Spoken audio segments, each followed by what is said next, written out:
میں نے ہندوستان کے داخلی معاملات پر اپنی رائے پیش نہیں کی، میں ان معاملات میں وہاں کے علماء، وہاں کے مشائخ کے سپرد کرتا ہوں کہ جیسے وہ فرماتے ہیں ان کی رائے پر توجہ دیں، ہندوستان کے حوال پر میری رائے پر توجہ نہ دیں۔ میں رائے دیتا ہی نہیں کہ آپ کو توجہ دینے کی ضرورت پیش آئے، لیکن اگر میں دے بھی دوں تو آپ وہاں کے اکابرین کی رائے دیکھیں، ان کے مطابق چلیں۔ وہ وہاں کے ماحول کو سمجھتے ہیں، وہاں کے حالات کو سمجھتے ہیں، وہاں کا ماضی ان کے سامنے ہے، موجودہ حالات ان کے سامنے ہے، مستقبل میں انہیں وہاں پہ رہنا ہے، تو جیسے وہ فرمائیں ان کی رائے پر توجہ دیں، ان کی رائے کو اختیار کریں، ان کے دامن کو پکڑ کے رکھیں۔ انشاءاللہ العزیز اللہ تعالیٰ عافیت فرمائیں گے۔ میں دعا کرتا ہوں، دل سے کرتا ہوں، اللہ تعالیٰ کے حضور گڑ گڑا کر کرتا ہوں کہ اللہ تو بطور خاص ہندوستان کے مسلمانوں کے حالات پہ رحم فرما۔ آج کی مجلس میں بطور خاص ہندوستان کے علماء، ہندوستان کے عام مسلمانوں سے یہ گزارش کرنا چاہتا ہوں کہ آپ حضرات ہندوستان کے حالات کے حوالے سے ہندوستان کے باہر سے آنے والے بیانات کو سن پر ان پر توجہ دینے کی بجائے اپنے اکابرین ہندوستان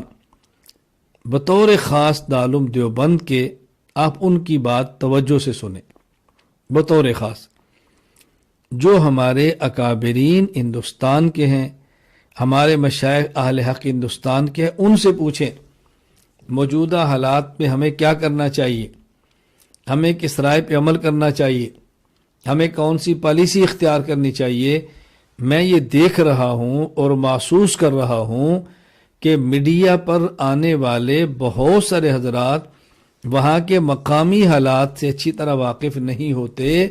وہ ایک رائے دے کر میڈیا کے حوالے کر دیتے ہیں، وہ بات وائرل ہو جاتی ہے، لوگ اسی کو لے کر پھر مسائل اپنے لیے پیدا کرتے ہیں۔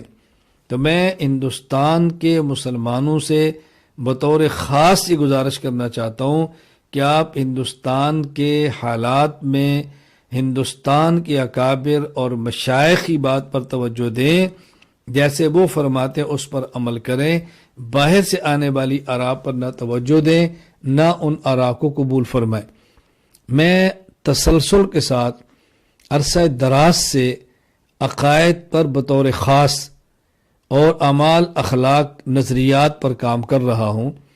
میڈیا پر بھی ہوں، آف لائن بھی پڑھاتا ہوں، آن لائن بھی پڑھاتا ہوں، لیکن کبھی بھی میں نے ہندوستان کے داخلی معاملات پر اپنی رائے پیش نہیں کی۔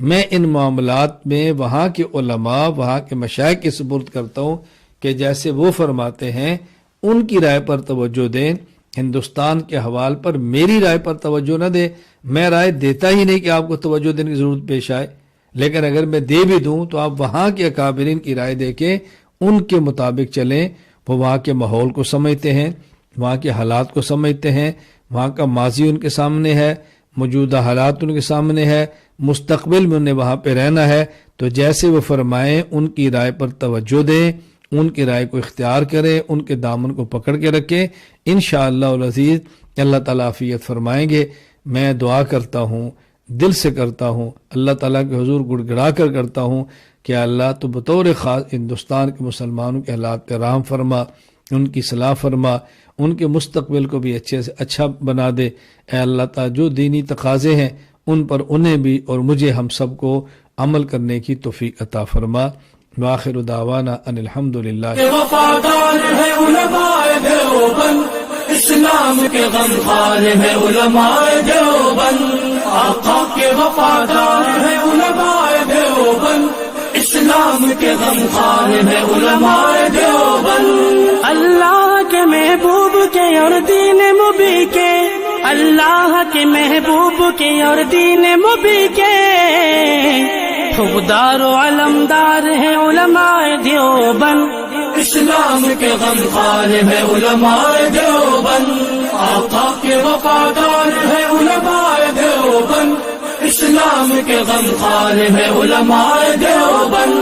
آقا کے وفادار ہے علماء دیوبند، اسلام کے غمخوار ہے علماء دیوبند۔ آقا کی محبت کے قصیدے